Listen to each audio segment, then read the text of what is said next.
Hi everybody and welcome to the Mental Toughness and Body Show. My name is Rob Evans and I'm your weight loss coach, health strategist and internationally published author, helping take your life, your business, your health and fitness, mindset and body from where you are to being unstoppable.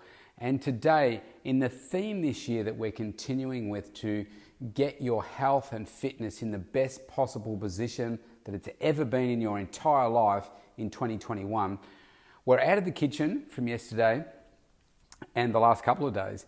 And today I want to talk about productivity. Now, why is that so important? Well, one of the single biggest reasons that I hear from people as to why they can't achieve what it is that they want to achieve is time. I don't have time for that. I don't have time to exercise. I don't have time to prepare my meals. I don't have time to, do whatever it is that is going to help them get the result that they want. They just make up this story that they don't have the time. Now, the reality is that we all have the same time. It's just how we utilize that time that really makes the difference. So this is where efficiency, productivity comes into it. So today I'm going to walk you through the techniques that I use and the techniques that I teach my clients so that they can get more out of their day. Now, no surprise, that what have we done the last couple of days? I've set you up for success in the kitchen with some really simple, fundamental steps that you can take at home to completely revolutionize your eating. Now, I get that the things that I told you may not be rocket science, but the number of people that I show those videos to or have a discussion with, or they're in my kitchen, I show them my freezer, and just that one image is like, boom, a big moment for them, because as easy it may seem to prepare your meals and put them in your freezer and take out one shelf of your freezer so you can stack more containers high and get the right size containers and make up things on the weekend and do all those sorts of stuff. Most people don't do this. And I didn't used to do it either. And it's only since I've been doing it now for almost a decade that it completely changed my life. I was making maybe a few meals that I'd have left over in the freezer, but I wasn't purposefully taking out time to make those meals, to put them in the freezer so that they were ready for me to go in a snap. Because that is what's really, really important. So let me talk you through a couple of the things that I like to do when it comes to setting myself up for success each day and getting more out of my day. So the first thing I like to call is my daily success outcomes. Now, you've possibly heard me talk about this before if you're a long-term listener. If you haven't, then what I like to do either at the end of a day or at the start of the next day, the very first thing is I set myself up with something I call daily success outcomes. Now, I've just got a little app in my phone. You can use Notes or whatever, but this is a diary type one. It's just a free app that I use. And I put the heading Daily Success Outcomes, and I will list down preferably no more than 4 things that I want to achieve today. Now, they're not like go do the shopping, do a workout, post the mail, if I ever post mail anymore, pick up dry cleaning, that sort of stuff. It's not a to-do list.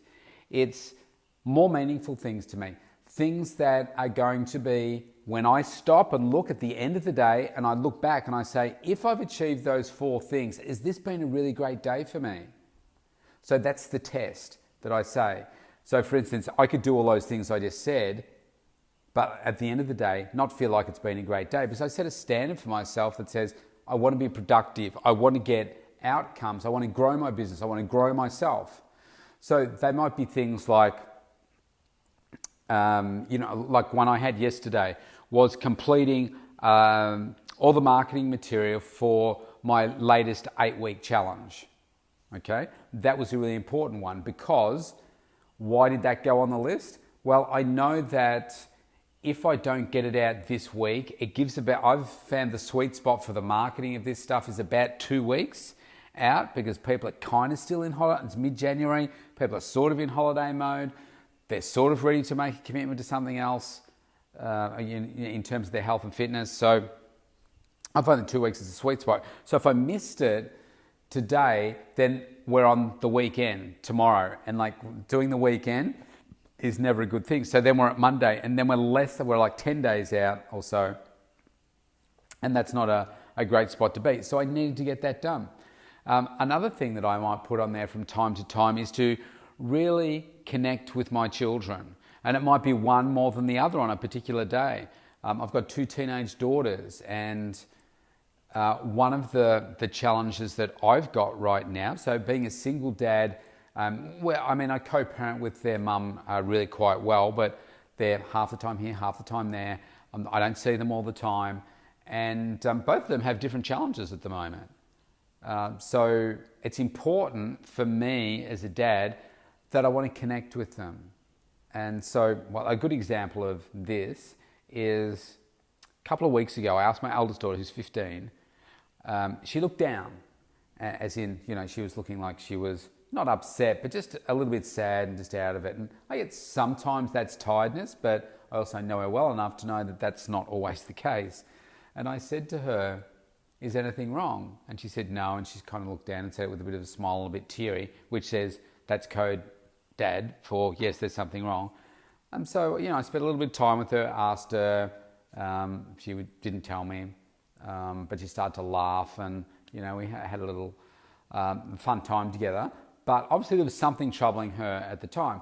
So I said to her, "Look, can you answer me this honestly?" I said, "If there was ever something wrong, would you tell me?" And she said no. I'm like, oh wow.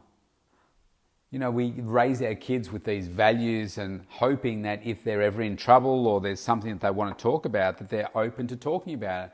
But I also get, because I tested this with my my female clients, and I had a group session. I think there's about 6 of them all together, and I asked them the same question, and each one said the same thing. I said, "So do you think that your daughters, teenagers, are more likely to tell you something as opposed to their dad?" And they said, "Yeah, absolutely." So I thought, okay, I get that.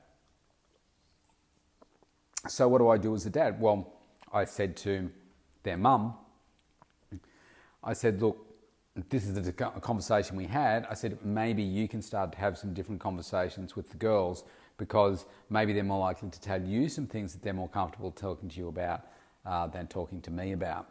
And so one of my outcomes on particular days is to make sure I really connect. Like if I know one of them is down, I'll say, okay, I need to make sure that I connect. So I'll do something that's fun with her. So that's a really important thing for me, because these next couple of years, I'm really devoting to the kids and making sure that I'm supporting them through their schooling and just their finding their place in the world. So that's an important one for me. And if I can do that by the end of the day, you can understand as a parent, if you've connected really well with your either one or both of your kids, and that feels really good. So that's another one for me. Sometimes it might be if I've, let's go back a little bit. After I have my shoulder surgery, a success outcome for me on a particular day might be to get through a workout without feeling pain.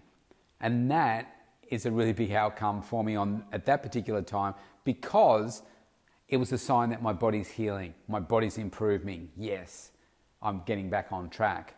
So you've got the idea. Obviously, there's some business ones in there. There's some health and fitness ones. So if we just focus on health and fitness for a moment, it might be, so I coach people to get 6 meals a day in. So for many people, that can be a bit of a struggle. So maybe a success outcome for some of my clients could be eating 6 highly nutritious meals off the meal plan. And if they're doing that consistently, that's a great outcome, because I know that they're going to get the results through their body that way. So another one might be if you struggle with your sleep.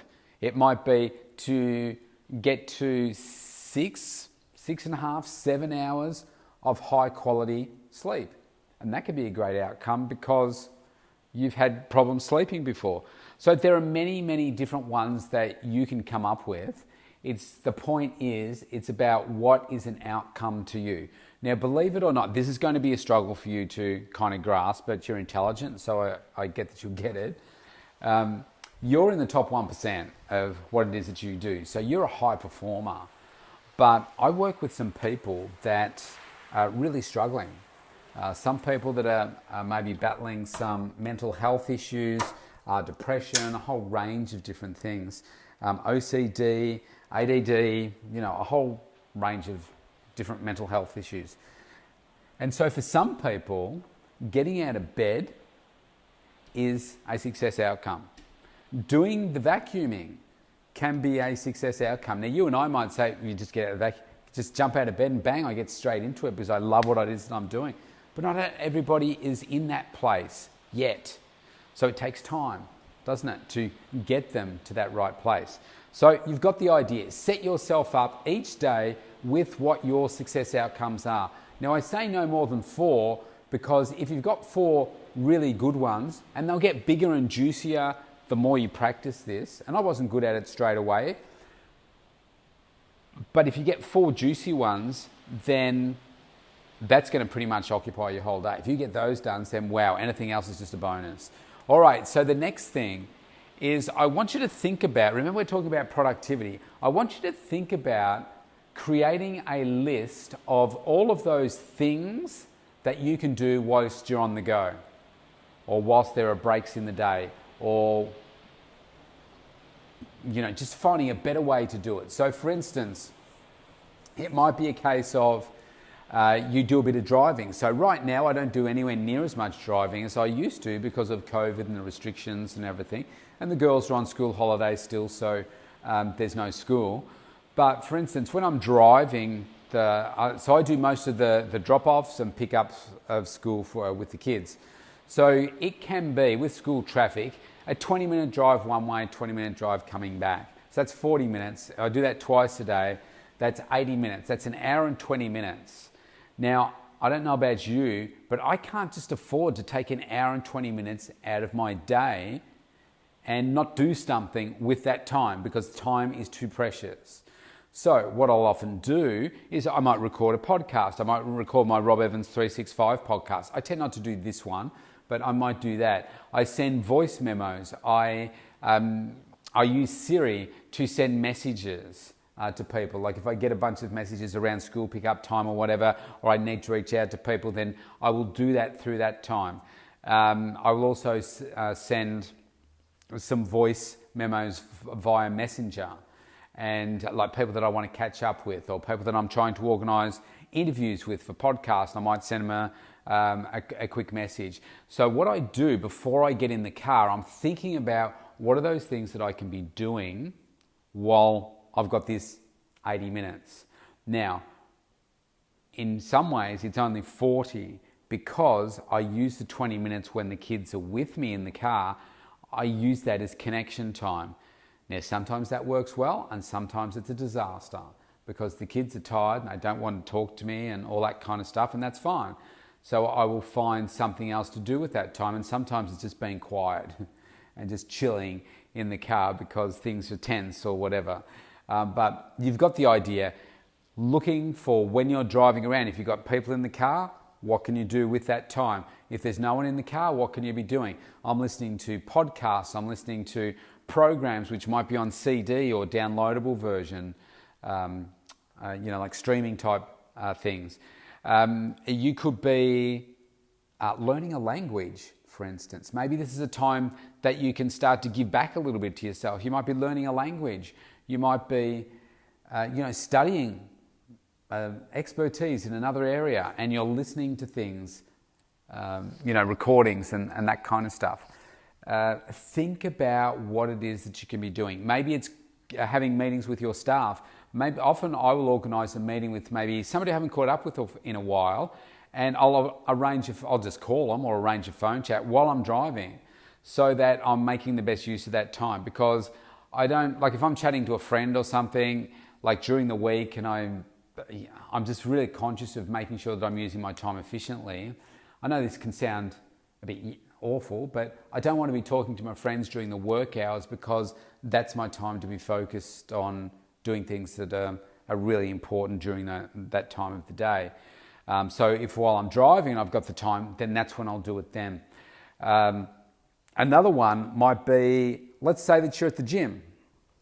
So I'm in my studio right now, looking at all this equipment. I could be on the treadmill, for instance, and I might be just doing a walk on a particular day because like today outside, the wind's blowing a gale and it's raining right now. So I might be on the treadmill in the gym just doing a walk. Again, that could be a time to arrange for a meeting, catching up with people, whatever. Think about what you could be doing. Create a list of all of those things that you could be doing. Then what I want you to do is create a list of those things that you really need to stop doing right now. And this one can be a challenging one because you can think, well, only I can do that, so I can't give that task to anyone else. But just bear with me and go through the task. And you need to use a pen and paper or your computer or something and just write a list, because you won't remember them all, of all of those things that you really feel that you should be stopping doing. Or challenge yourself to stop them. Here's the thing. There may be things that you are doing that you can just stop and it won't make any difference. So I want you to evaluate certain things that you do and see whether it does make a difference. I mean, for instance, for me, there are some days where I don't post maybe for a couple of days, unless it's a scheduled one and my staff have, scheduled them, that I might not post on social media for a few days. It doesn't have an impact immediately on whether I pick up a client or not. Because believe it or not, most of my clients aren't coming to me via Facebook. They're coming to me via Google, via my websites, some via referral, but not a lot, but some. Most of them are coming through a Google search because you type in, say, health and fitness or personal trainer or whatever, and my suburb, I come up as number one. So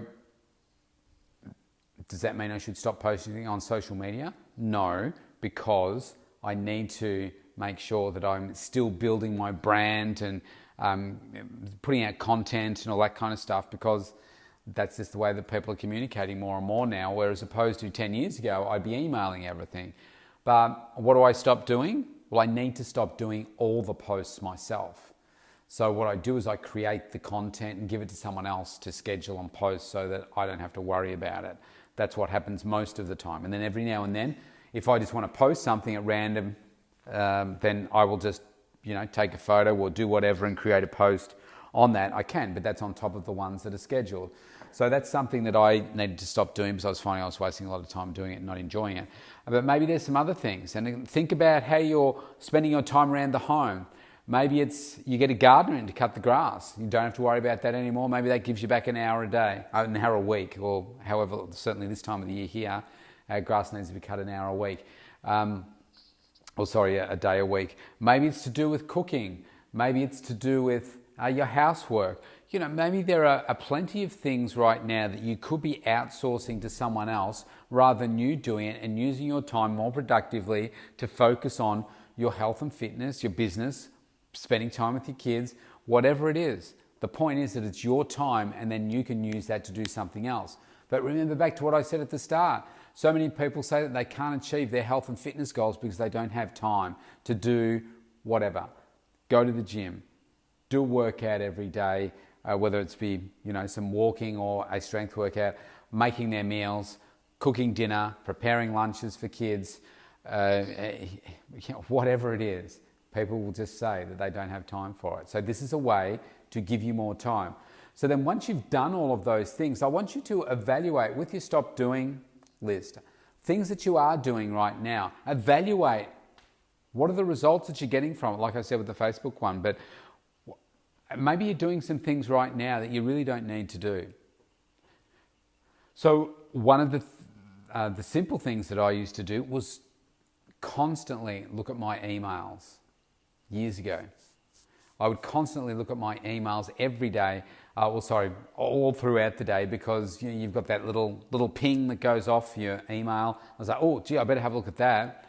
Now I'm getting, even today, I would have had over 100 emails today. And a lot of them are spam, a lot of them are just reminders. But if I was looking at that constantly, then that would drive me nuts and I would get nothing done. So what I do is I check it about 3 times a day, sometimes 2, just to see, am I getting leads in, do they need to be handled, etc., etc. So go through that process as well. Evaluate what you're doing. Evaluate the results of what you're doing. And that will help affirm whether, I need to stop doing this, or delegate it, outsource it, or stop it. But the point is, move it on from you to free up that time. Here's the thing. I would guarantee that I could probably work with anyone's schedule and find at least an hour to 3 hours a day, this is off the typical person, to give them back more time based on what it is that they do. Because we're not good time managers. We're not good users of our time. So we can do it better. And the last thing is that once you've worked out your daily successes and those key things that you really want to get done, they're the things that need to go on your schedule immediately, in your calendar. I just use Google Calendar.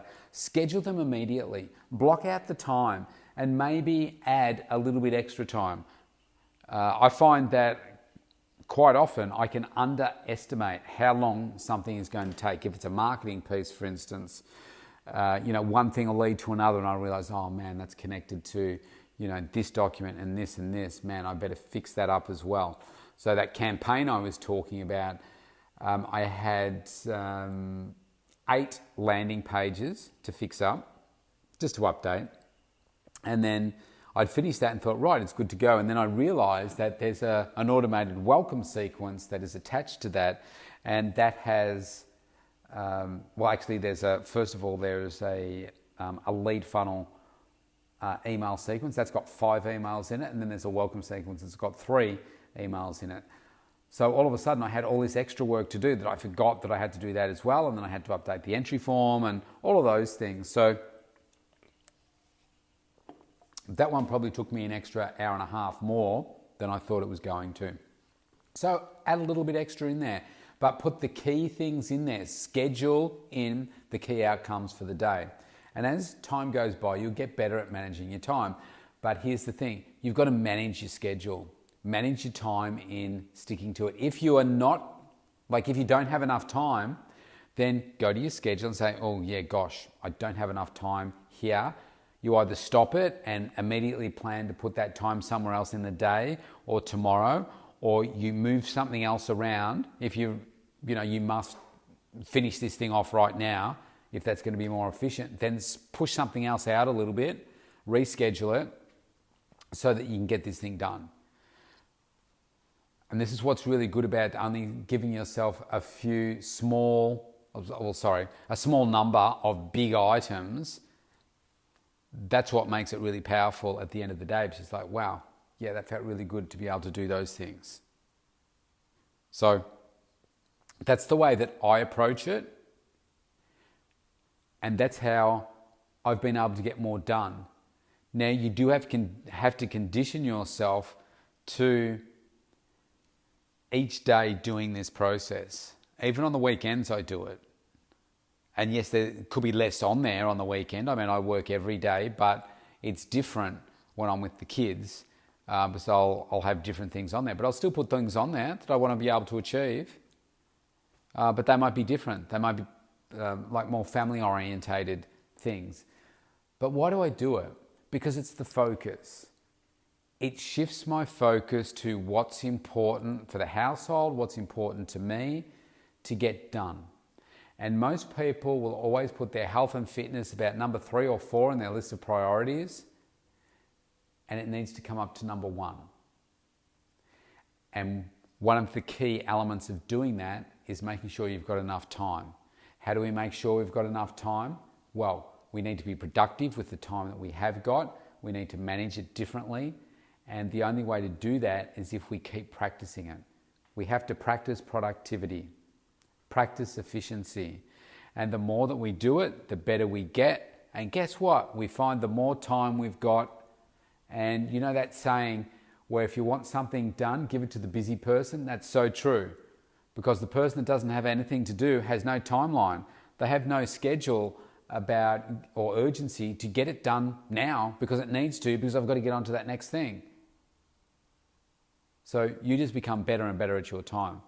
Now, if you're struggling to find the right amount of time to do all the things that are required to achieve the ultimate health and fitness and body that you want, from the workouts to the meal preparation to eating the food and doing all that, I know it can sound like a lot, but if you break this down into small chunk-sized pieces, it's really not.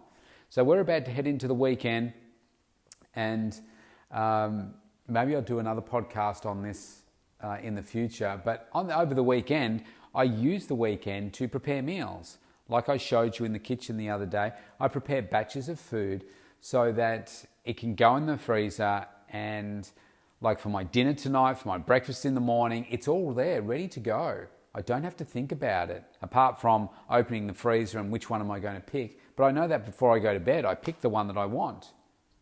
Cooking extra veggies, doing all those things, making sure I've got my workout schedule, not over-exercising. Like right now I'm doing 4 strength workouts a week and I walk on the other days. But on the other days I'm walking for maybe 20 minutes and that's it. That's all I'm doing. So I love what I do, but I don't want to spend my whole life exercising. I want to have a focused session, get the work done, push myself hard, get that mental health release as well from doing it, and then move on. The older we get, the more time we need to recover as well. So that's why I'll be moving shortly from the start of Feb back to 3 sessions a week as I drive hard this year to get an even better level of health and fitness and a better body this year compared to last year. And last year has been my best body ever. So how do we beat that? Well, we just go bigger this year. We set some bigger goals. Adding on at least 4 kilos of muscle for me this year means working hard, but it means being focused and having a very, very specific plan about how to get there. And guess what? I've got my own strength and conditioning coach as well to help keep me accountable. Yeah, I know how to do it, but it's about having someone to be accountable to. So, productivity is your key to success with so many areas of your life. In the context of today, let's use that time to spend more time in the kitchen to prepare your meals, to spend that extra time doing some more sessions in the gym, working out, walking, whatever it is, so that you can have the body that you want. Maybe it's spending some more time reading and growing your mindset. Here's a great read for you, Awaken the Sexy Within. Read that one. Highly recommend it. That's my book, just in case you didn't know. All right, so go forth, conquer, be productive. If you want to get in touch with me, go to thementaltoughnessandbodyshow.com. Opt in for a free consultation there. I'd love to connect with you and have a conversation. And maybe one day you could be a guest on this show too. Stay safe. I'll see you tomorrow.